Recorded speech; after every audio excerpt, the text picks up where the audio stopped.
Welcome back to the channel, everyone. Tonight we're going to take a little trip down memory lane, back to the 1970s. I promise I won't make this into a museum piece or anything like that. So the Beretta 92 is, in my opinion, it's one of the most iconic looking pistols of all time, and I don't think there's very many people that would probably dispute that it's there's a list of pistols that are very recognizable, and the Beretta 92 is probably towards the top of that list. But what a lot of people I don't think realize, I don't know a lot about the history of these guns, is how early they started production. So these guns came from the 1970s. I think a lot of people associate them, of course, with the M9 service pistol, which was adopted in 1985. That would be a slightly different version of this with some pretty key differences. So a lot of people associate the Beretta 92s with the 80s, 90s pistols. However, a lot of people do forget that this did come out in the 1970s. So the version we're looking at here is the 92S. And this was the second iteration of the 92. And essentially, the big difference was this was a smooth side, or a slide was straight on this one. The original 92, and I believe even some of the 92Ss, in pretty low quantities, had a step slide up here. So there was a pretty defined, it kind of looked like a CZ75 or a Browning high power. It kind of had that second step in the slide. They got rid of that for the 92S and even some of the 92s as well.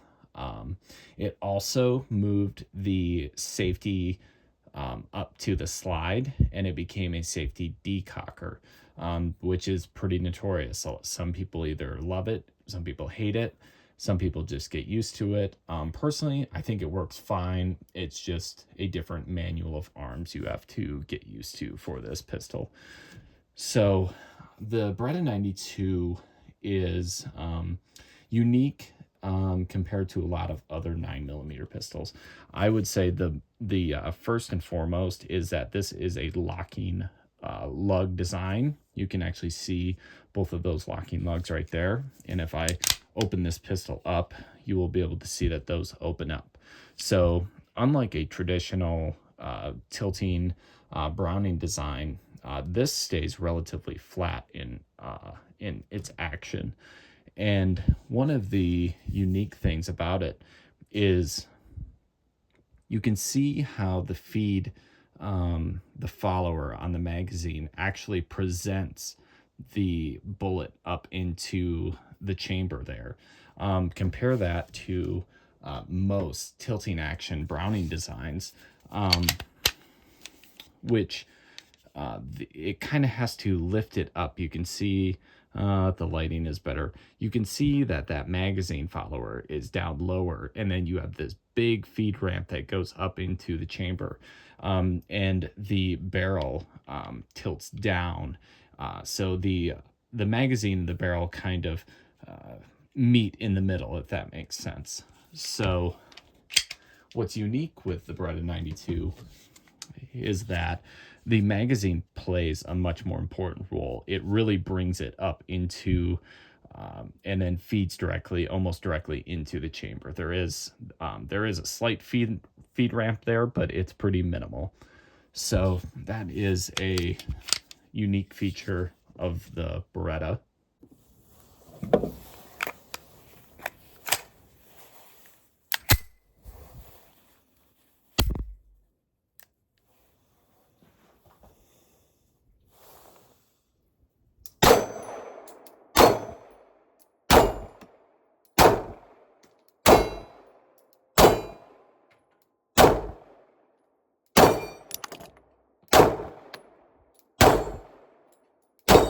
Another unique feature of the Beretta 92S is that they moved the safety and decocker up here. So as you can see right now, the hammer is it's cocked, it's ready to shoot. This is, of course, unloaded, as you saw.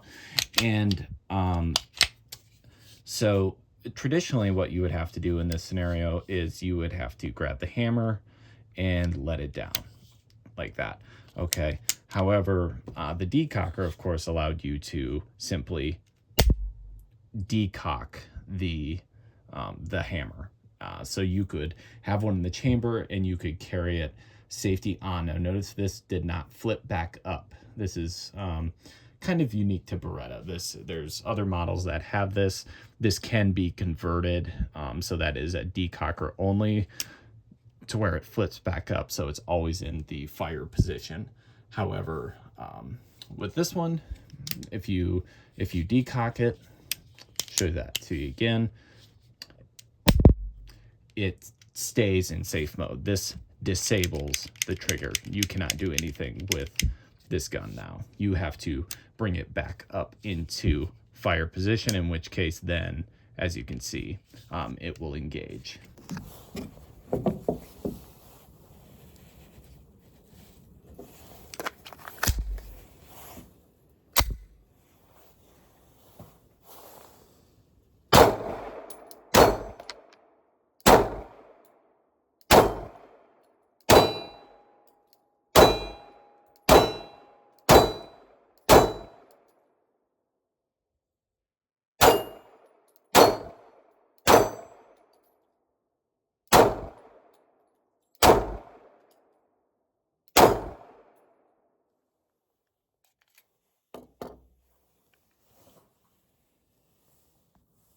So one of the things that people notice a lot on the Beretta 92s is how violently the decocker brings that hammer forward. It's very alarming to people that aren't used to that.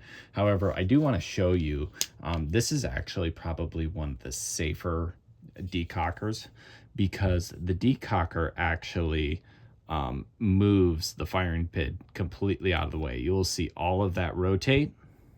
See how it rotates? Up out of the way. So when that hammer falls, it's hitting nothing. It cannot hit anything. So I actually like the design of this. I don't necessarily care for the fact that it stays into safe, but that can be converted. And it's something a lot of people do the conversion on. However, that's not what we're talking about today. So the next thing that you will notice on this is that there is no magazine release where it's supposed to be. And that's because traditionally a lot of European pistols had the magazine release down here on the heel. I will say you do get used to it as a range gun mostly, which is mostly what people are going to be using, something that's nearly 50 years old at this point. It's not a big deal. You're not going to be launching these mags all over the range. You're more than likely just going to be grabbing them and setting them aside. So that heel release to me is not a big deal. So that is not a big deal to me. And it's a kind of an important history lesson in a way, in that this is how traditionally a lot of European pistols were. They had a heel release magazine. The cool thing about the magazines, this is a factory Beretta one. In my opinion, stay away from the aftermarket ones. I do have some aftermarket magazines for this, and in my experience, they just do not work well. The magazines for the Beretta 92s are very integral to their operation, maybe even slightly more so than, any other pistol. However, I've had issues with aftermarket. So stick with the factory ones, and you will see down here there is a cut. This is specifically for the Beretta 92 and the 92S. Because of that heel release, it does have the catch down here.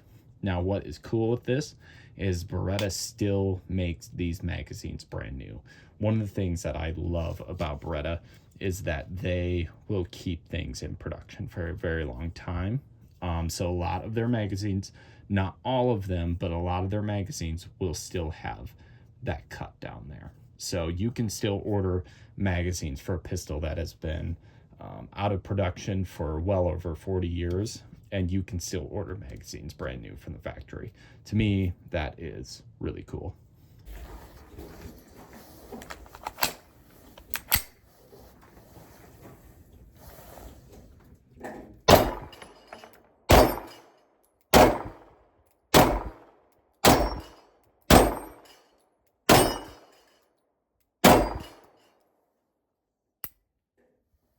The other thing that's cool about this is, like I said, Beretta does a lot of, they have very good support for their firearms.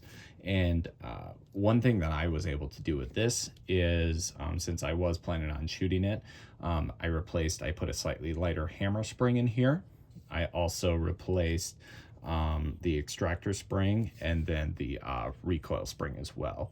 I believe I got those from Wilson Combat, but you can get those from Beretta as well. I saved the old springs as well in case you're worried about originality, but this gun did not come with the original grips or anything. I put these on, so being a completely original gun was kind of out of the question anyway on this one. So what's unique about these is that these are made in Italy. These 92S, these early 92s, these are not made in the US like the M9s were. These were made in Italy. So very cool on that front.